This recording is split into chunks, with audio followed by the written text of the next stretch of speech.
menampilkan koleksi yang digunakan sebagai seserahan dalam upacara pernikahan Betawi.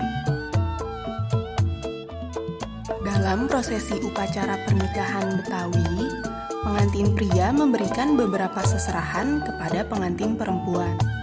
Seserahan terdiri dari yang bersifat wajib dan bersifat adat.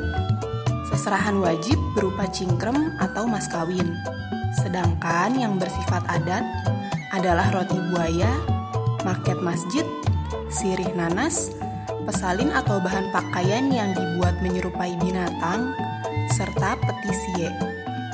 Sie berbentuk berupa peti yang terbuat dari kayu jati. Sie merupakan simbol dari persediaan hidup bagi pasangan pengantin baru. Oleh karena itu, sie diisi bahan-bahan makanan mentah seperti beras, ikan asin, telur atau sayur-sayuran. Cara membawa sie yaitu dengan menggunakan pikulan yang dimasukkan melalui lubang di kedua sisi sie. Pikulan tersebut kemudian dibawa oleh dua orang. Satu orang berada di bagian depan dan orang lainnya berada di bagian belakang.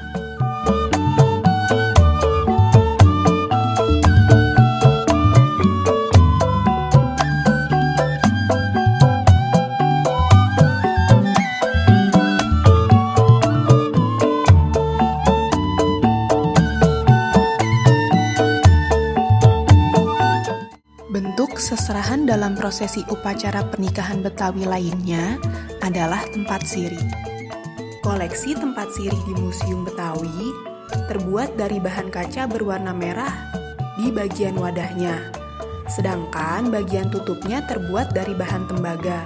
Tempat sirih terdiri dari beberapa wadah yang digunakan untuk menyimpan daun sirih, pinang, kapur, gambir, dan tembakau. Sampai jumpa di Museum Betawi Bercerita selanjutnya.